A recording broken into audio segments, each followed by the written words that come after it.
आज हम GK GS का प्रैक्टिस सेट दूसरा देखेंगे जो कि railway NTPC RPF constable group D के लिए काफी इंपॉर्टेंट है। तो चलिए हम शुरू करते हैं प्रश्न 1 से।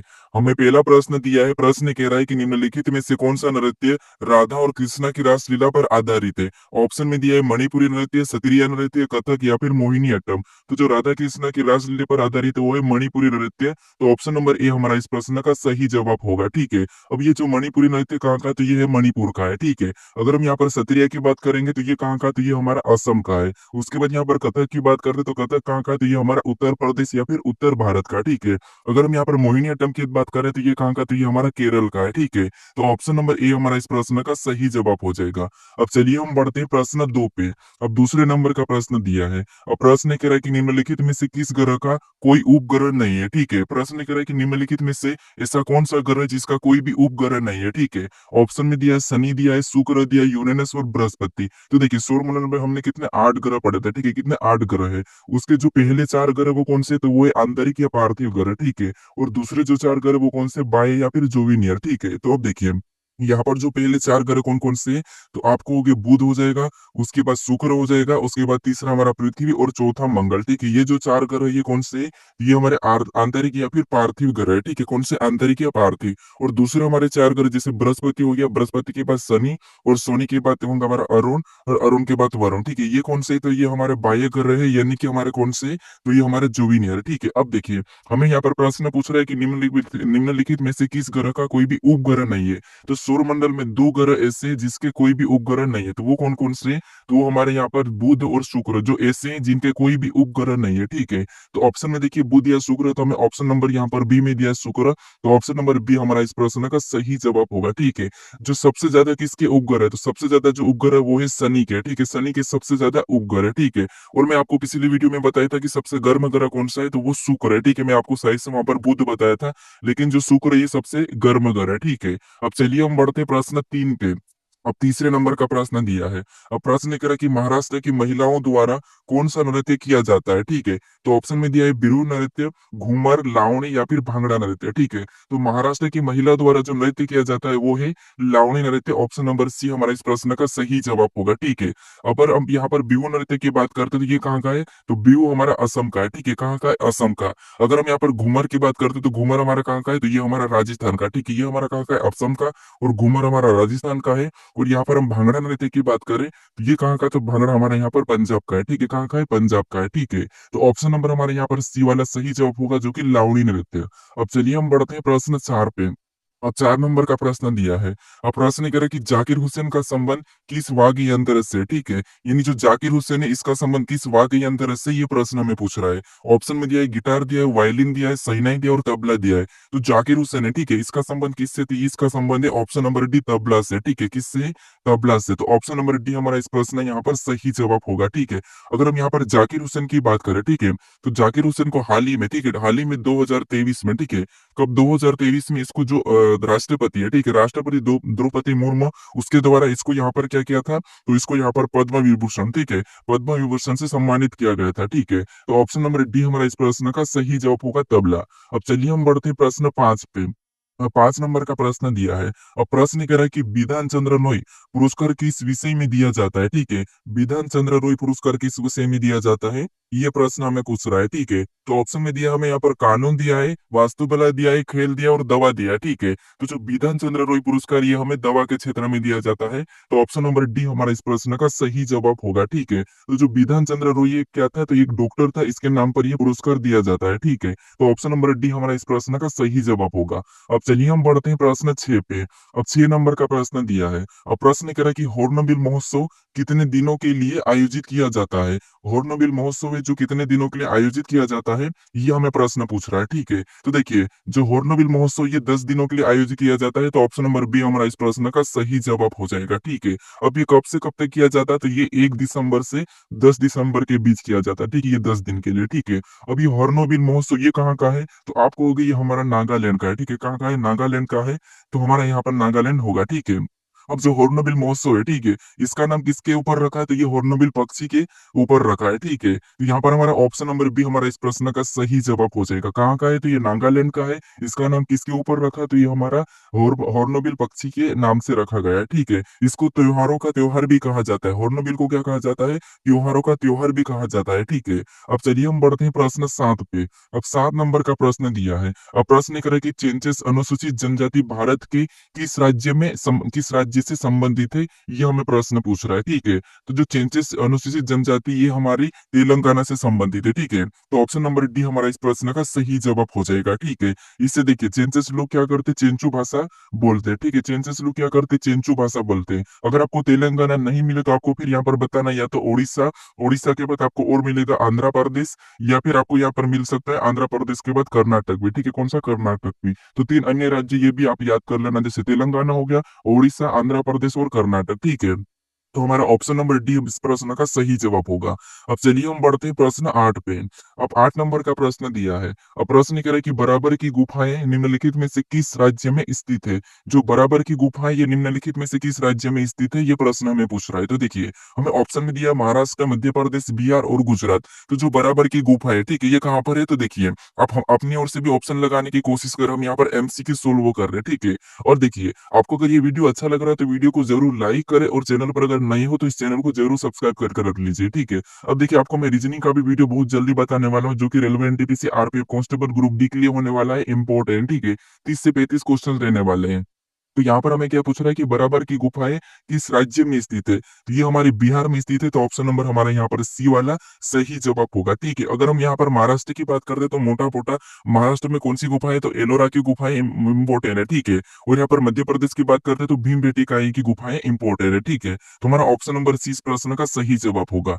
अब चलिए हम बढ़ते हैं प्रश्न 9 पे। अब 9 नंबर का प्रश्न दिया है। अब प्रश्न कह रहा है कि एशियाई शेर का अंतिम शेष निवास स्थान कौन सा जंगल है?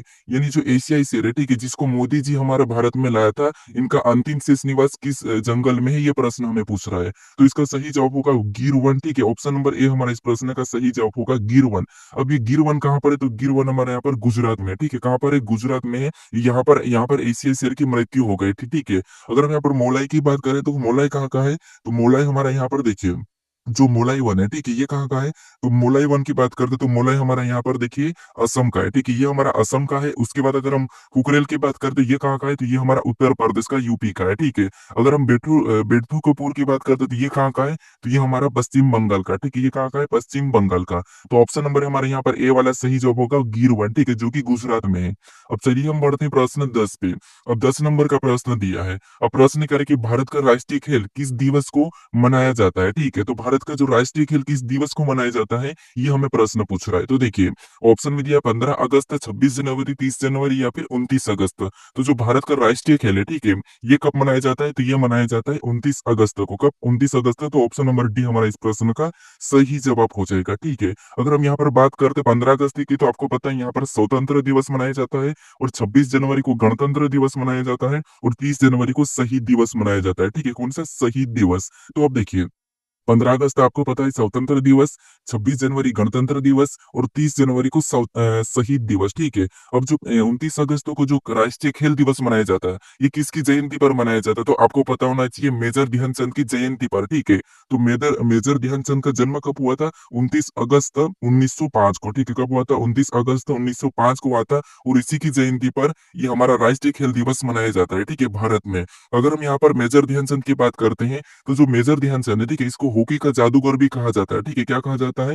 हॉकी का जादूगर भी कहा जाता है, ठीक है। तो ऑप्शन नंबर हमारे यहाँ पर डी वाला सही जवाब हो जाएगा, ठीक है। अब चलिए हम बढ़ते प्रश्न 11 पे। अब 11 नंबर का प्रश्न दिया है। अब प्रश्न करें कि विश्व की पहली महिला प्रधानमंत्री का नाम बताइए। जो कि विश्व की पहली महिला प्रधानमंत्री का नाम बताइए, ये हमें प्रश्न पूछ रहा है, ठीक है। यहाँ पर हमें देखिए भारत का नहीं पूछा है, तो हमें यहाँ पर पूछा है विश्व की। तो अब देखिए हमें ऑप्शन में दिया, यहाँ पर देखिए इंदिरा गांधी भी दिया है, तो यहाँ पर आप कंफ्यूज नहीं होने का, ठीक है। तो जो विश्व की पहली महिला प्रधानमंत्री, वो है ऑप्शन नंबर बी सिरिमावे भंडार नायक है, ठीक है। सिरिमावे भंडार नायक ये हमारी विश्व की पहली महिला प्रधानमंत्री है, ठीक है।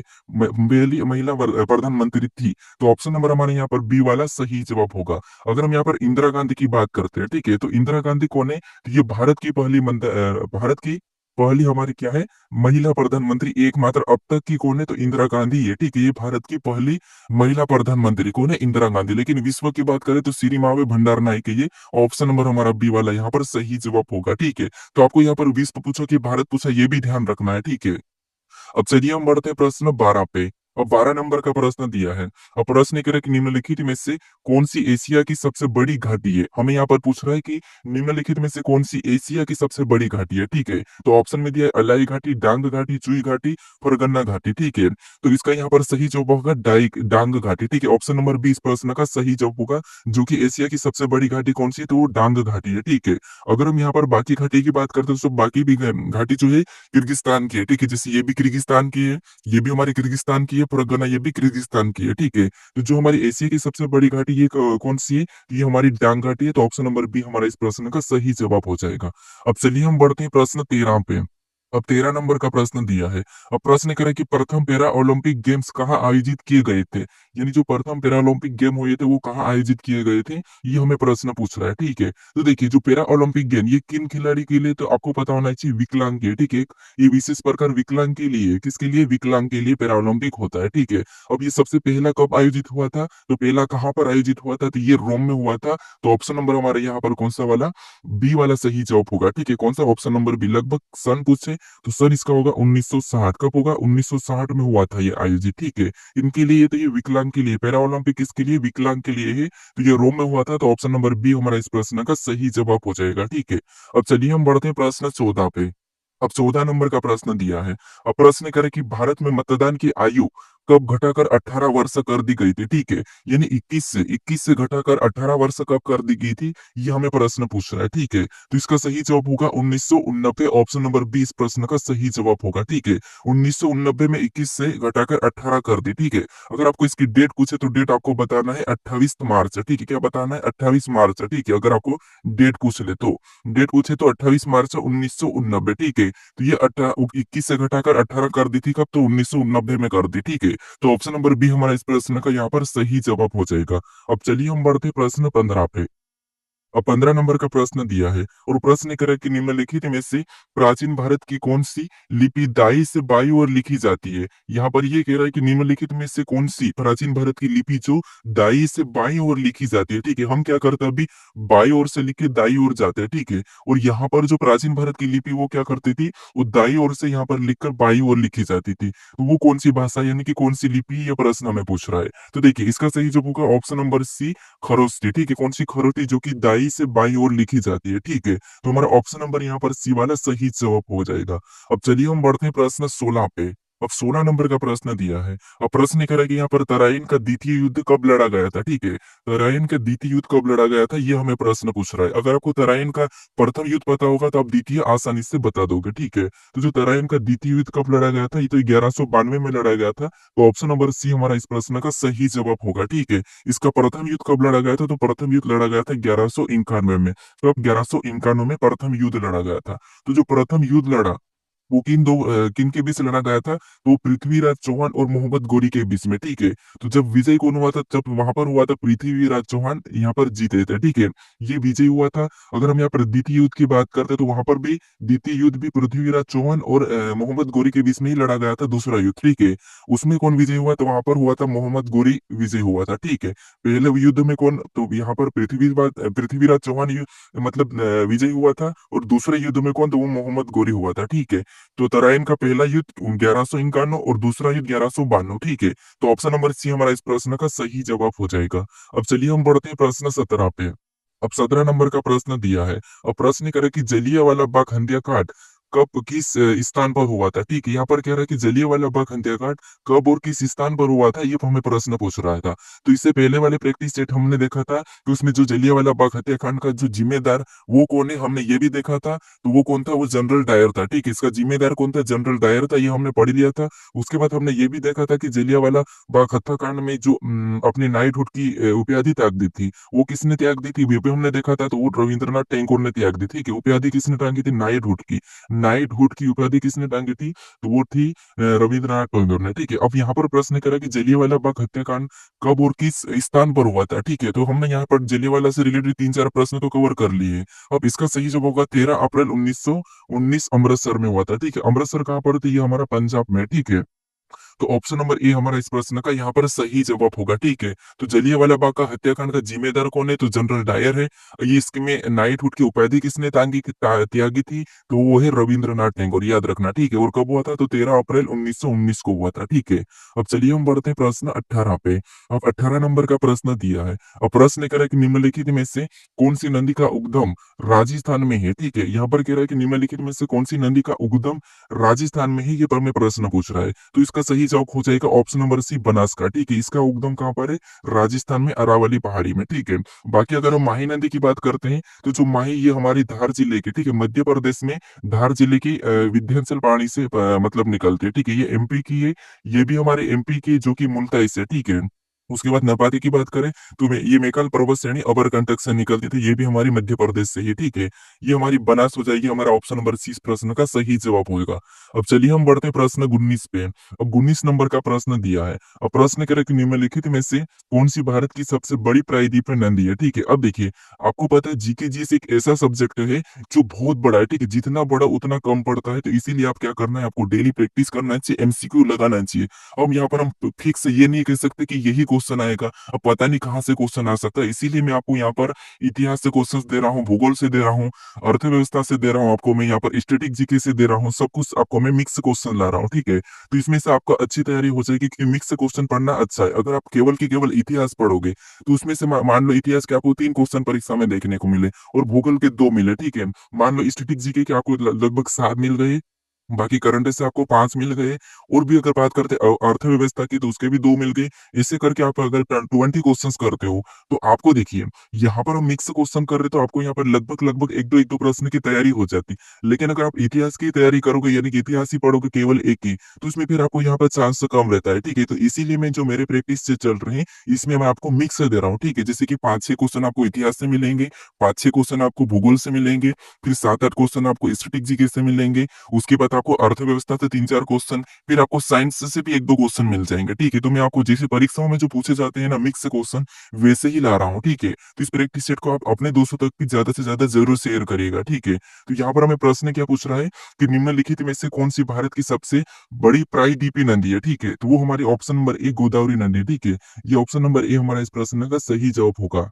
अब देखिए, गोदावरी नदी को देखिए आकार और इसके कारण इसको क्या कहते हैं, तो आपको होगा, इसको हम दक्षिण भारत की गंगा भी कहते हैं, ठीक है। क्या कहते हैं? दक्षिण भारत की गंगा भी कहते हैं गोदावरी नदी को। तो हमारा ऑप्शन नंबर ए इस प्रश्न का सही जवाब हो जाएगा। अब चलिए हम बढ़ते हैं प्रश्न 20 पे। अब 20 नंबर का प्रश्न दिया है। अब प्रश्न करके रबी और खरीफ के बीच की फसल ऋतु को कहा जाता है, यानी यहाँ पर रबी और खरीफ के बीच की फसल को फसल की ऋतु को क्या कहा जाता है, ये हमें प्रश्न पूछ रहा है। तो देखिए, हमने पिछले प्रैक्टिस सेट में खरीफ की फसल पढ़ी थी और वहां पर मैं आपको बताया कि रबी की फसल कौन सी होती है, वो भी बता चुका हूँ, ठीक है। तो यहाँ पर देखिए, मुख्य रूप से आमतौर पे भारत में 3 फसल ऋतु है। कौन कौन सी है? तो एक रबी, एक खरीफ है, एक दूसरी और मैं आपको यहाँ पर बताऊंगा, ठीक है। तो यहाँ पर जैसे देखिए, सबसे देखिए पहली कौन सी हो जाएगी, तो आपको रबी होगी, एक हमारी कौन सी होगी, रबी होगी। दूसरी हमारी यहाँ पर इनके बीच की कौन सी होगी, तो बीच की होगी जायद। कौन सी होगी? जायद हो जाएगी, ठीक है। कौन सी होगी? जायद होगी। और यहाँ पर इसके पीछे वाली कौन सी होगी, तो वो होगी खरीफ की होगी, ठीक है। ये आगे पीछे कर सकते हैं आप। यहाँ पर कौन सा हो जाएगा? खरीफ की हो जाएगी, ठीक है। कौन सी? खरीफ की। तो यहाँ पर देखिए, यहाँ पर इसके बीच की फसल कौन सी, फसल ऋतु कौन सी हो, तो जायद की है। तो ऑप्शन नंबर डी हमारा इस प्रश्न का सही जवाब होगा, ठीक है। कौन सा होगा? Option number C. अब आपको पता है यहाँ पर रबी के अंदर कौन सी आती है, जो ठंड में उगाई जाने वाली, जैसे गेहूं हो गया, जौ हो गया, चना हो गया, सरसों होगा, ये हमारी रबी के अंतर्गत आती है। यहाँ पर अगर खरीफ की बात करते हैं तो खरीफ के अंदर आपको पता है यहाँ पर क्या आता है, ज्वार आता है, बाजरा आता है, मक्का आता है, बाकी धान, ये हमारा खरीफ के अंदर आता है, जो कि बरसात में उगाई जाता है, ठीक है। और यहाँ पर जायद फसल की बात करते हैं तो इसके अंदर कौन सी फसल आती है, तो इसके अंदर आती है जैसे तरबूज हो गया, खरबूज हो गया, खीरा हो गया, ककड़ी हो गया, आदि हमारे जायद के अंदर आते हैं, ठीक है। तो रबी और खरीफ के बीच की जो ऋतु है वो कौन सी है, तो वो जायद है, ठीक है। तो ऑप्शन नंबर डी हमारा इस प्रश्न का सही जवाब होगा। तो हम पिछले प्रैक्टिस सेट में यहाँ पर रबी और खरीफ की फसल पे बात कर रहे थे, अब दूसरे में हमने यहाँ पर जायद की भी बात कर ली, ठीक है। तो फसल के रिलेटेड आपका खत्म हो गया, यहाँ पर रबी, खरीफ और जायद में आप कंफ्यूज नहीं होगे, ठीक है। ऐसे ही मैं आपको हर टॉपिक का यहाँ पर कवर करवाऊंगा। अब चलिए हम बढ़ते हैं प्रश्न 21 पे। अब 21 नंबर का प्रश्न दिया है। अब प्रश्न करे कि निम्नलिखित में से कौन सा स्थान गंगा नदी के तट पर स्थित नहीं है। यहाँ पर कह रहा है कि निम्नलिखित में से कौन सा स्थान जो कि गंगा नदी के तट पर स्थित नहीं है, ये हमें प्रश्न पूछ रहा है। तो आपको यहाँ पर नहीं है ये याद रखना है। और देखिए गंगा नदी हमारे इंपोर्टेंट है, भारत की सबसे बड़ी नदी है, तो यहाँ पर इसीलिए गंगा नदी के तट पे जो शहर है उनका भी प्रश्न पूछता है, ठीक है। तो नहीं है ये प्रश्न पूछ रहा है, तो हमें ऑप्शन में दिया वाराणसी, हजारीबाग, कानपुर और फाफामाऊ।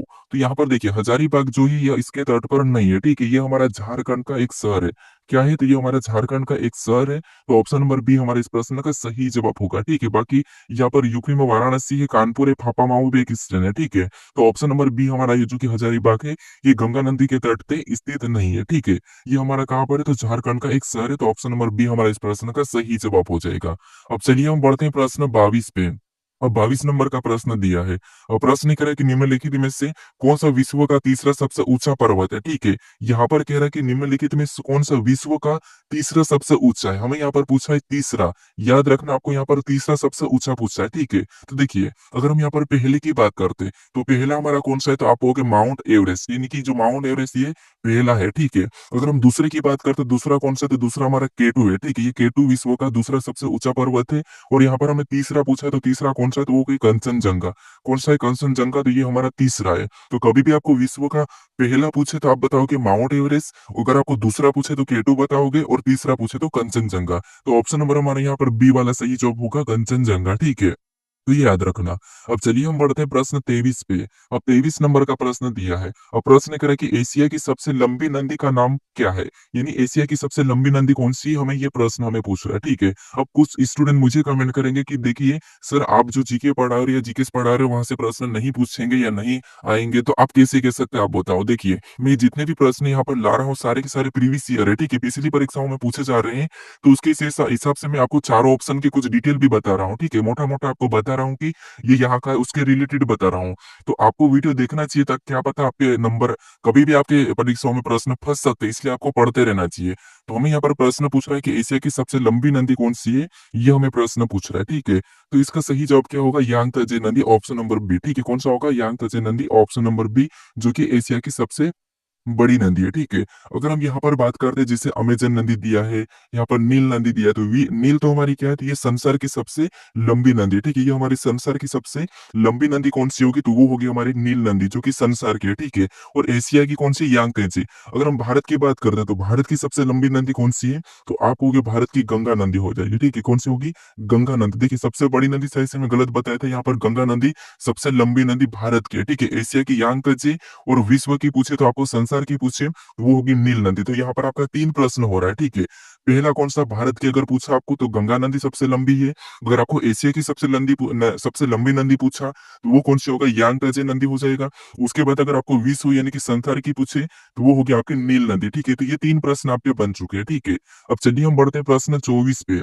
अब 24 नंबर का प्रश्न दिया है और प्रश्न कह रहा है कि यहाँ पर निम्न में से भारत में सबसे पहले कौन सा बैंक खोला गया था, ठीक है। यहाँ पर कह रहा है कि निम्न में से भारत में सबसे पहले कौन सा बैंक खोला गया था, ये हमें प्रश्न पूछ रहा है। तो ऑप्शन में दिया पंजाब नेशनल बैंक, भारतीय स्टेट बैंक, आरबी, या फिर बैंक ऑफ हिंदुस्तान, ठीक है। तो इसका जो सही जवाब होगा वो option number D, bank of Hindustan, जो कि सबसे पहला बैंक खोला गया था, ठीक है। भारत में सबसे पहला बैंक कौन सा खोला गया था, तो बैंक ऑफ हिंदुस्तान, ठीक है। अब ये कब खोला गया, तो इसकी बात करते हैं। ये खोला गया था 1770 में, ठीक है। कब खोला गया था, 1770 में खोला गया था।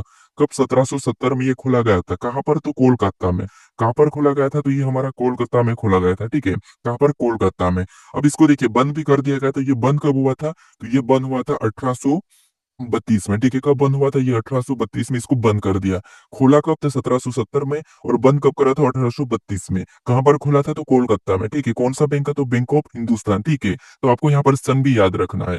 अब चलिए हम बढ़ते हैं प्रश्न 25 पे। अब 25 नंबर का प्रश्न दिया है। अब प्रश्न करे कि जब भारत में पहली पंचवर्षीय योजना तैयार की गई थी तब कौन योजना आयोग के अध्यक्ष थे। यहाँ पर यह कह रहा है कि जब भारत में पहली पंचवर्षीय योजना तैयार की गई थी तब भारत में योजना आयोग के कौन अध्यक्ष थे, ये प्रश्न हमें पूछ रहा था, ठीक है। तो देखिए हमने टोटल, आपको पता है पिछले प्रैक्टिस सेट में मैं बताया था कि अंतिम पंचवर्षीय योजना कौन सी है, तो 12वीं थी, ठीक है। कौन सी, 12वीं, जो कि अंतिम पंचवर्षीय योजना है। अब यहाँ पर हमें पहली पंचवर्षीय योजना की बात करते हैं, क्योंकि पंचवर्षीय योजना से भी एक प्रश्न आपकी परीक्षाओं में बनता है। तो अब देखिए यहाँ पर अंतिम हमारी 12वीं पंचवर्षीय योजना है और पहली पंचवर्षीय योजना जब तैयार की गई थी, उसके अध्यक्ष कौन थे? तो वो थे जवाहर नेहरू, ठीक है? कौन थे? जवाहर नेहरू। तो ऑप्शन नंबर हमारे यहाँ पर डी वाला सही जवाब होगा, ठीक है? कौन सा? Option number D, Jawahar Nehru.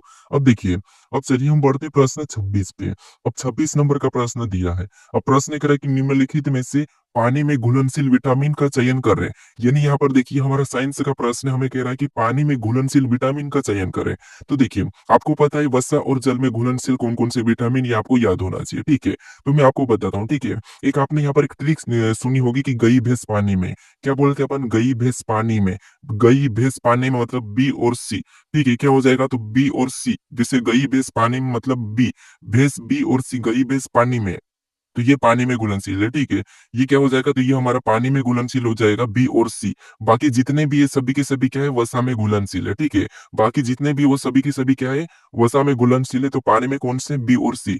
अब याद रखना, गई भैंस पानी में मतलब बी और सी, जो पानी में घुलनशील है। तो ऑप्शन में देखिए बी या सी दिया है, तो सी दिया है, तो ऑप्शन नंबर सी हमारा इस प्रश्न का सही जवाब होगा, ठीक है? अगर हम विटामिन ए की कमी की बात करते हैं, तो आपको पता है विटामिन ए की कमी से रतौंधी रोग होता है और सी की कमी से स्कर्वी रोग होता है, ठीक है? ये तो आपको पता ही है। तो हमारा यहाँ पर ऑप्शन नंबर सी इस प्रश्न का सही जवाब होगा, ठीक है? अब चलिए हम बढ़ते हैं प्रश्न 27 पे। अब 27 नंबर का प्रश्न दिया है। अब प्रश्न कह रहा है कि निम्नलिखित में से कौन सा आर्थ्रोपोडा संघ का सदस्य नहीं है, ठीक है? यहाँ पर कह रहा है कि निम्नलिखित में से कौन सा आर्थ्रोपोडा संघ का सदस्य नहीं है। अब पिछली बार जो अभी हाल ही में आरपीएफ एसआई की जो एग्जाम हुई, ठीक है? उसमें संघ से लेकर रोज एक प्रश्न पूछा जा रहा था, ठीक है? यानी कि फाइलम से लेके। तो आपको फाइलम भी याद रखना है क्योंकि रेलवे पूछ रही है। तो देखिए, आर्थ्रोपोडा फाइलम के अंदर जो जीव आते हैं, वो कैसे रहते हैं? जिनका शरीर खंड में होता है, ठीक है? जिनका शरीर खंड में होता है, वो आर्थ्रोपोडा के अंदर आता है। तो यहाँ पर देखिए, जैसे तितली, तितली तो हमें यहाँ पर नहीं है पूछा है, ठीक है? तो तितली का शरीर खंड में होता है, मतलब ये होता है। झींगा भी खंड में होता है, टिड्डी भी खंड में होती है। लेकिन जो घोंघा है, ये हमारा यहाँ पर सही जवाब होगा ऑप्शन नंबर डी। इसका जो घोंघा है, ये किसके अंदर आता है? तो ये मोलस्का के अंदर आता है और ये मुलायम होता है, ठीक है? तो ऑप्शन नंबर हमारे यहाँ पर डी वाला सही जवाब होगा, जिसको हम क्या कहते हैं? पाइला भी बोलते हैं, ठीक है? तो हमारा ऑप्शन नंबर डी इस प्रश्न का सही जवाब होगा। जो घोंघा है, जो अपने शरीर को अपना शरीर के ऊपर एक आवरण करता है, वो कौन सा है? कैल्शियम कार्बोनेट का, ठीक है? तो ऑप्शन नंबर डी हमारा इस प्रश्न का सही जवाब होगा। अब चलिए हम बढ़ते प्रश्न 28 पे। अब 28 नंबर का प्रश्न दिया है। अब प्रश्न कह रहा है कि जीएसटी बिल में कितने टैक्स स्लैब वर्गीकृत है? यहाँ पर कह रहा है कि जीएसटी बिल में कितने टैक्स स्लैब वर्गीकृत है, ये हमें प्रश्न पूछ रहा है। तो जीएसटी बिल में 4 स्लैब वर्गीकृत है, ठीक है? कौन से 4? तो ऑप्शन नंबर डी हमारा इस प्रश्न का यहाँ पर सही जवाब होगा। अब कौन-कौन से, तो कौन-कौन से इसकी बात करते हैं, तो वो है देखिए, सबसे पहला तो हमारा 5% है, ठीक है? कौन सा है? 5%। और दूसरा हमारा कौन सा है? तो दूसरा हमारे यहाँ पर 12%, ठीक है? कौन सा है? 12%। और तीसरा हमारा 18%, ठीक है? तीसरा 18%। और चौथा हमारा कौन सा है? तो चौथा हमारा यहाँ पर 28% हो जाएगा, ठीक है?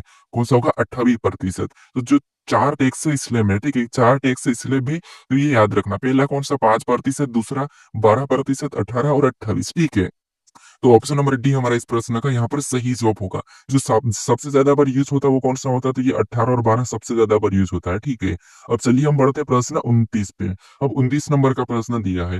अब प्रश्न कह रहा है कि जी के मान की खोज किसके द्वारा की गई थी? तो यहाँ पर देखिए, हमारा ऑप्शन नंबर ए इस प्रश्न का सही जवाब होगा, हेनरी कैवेंडिश ने, ठीक है?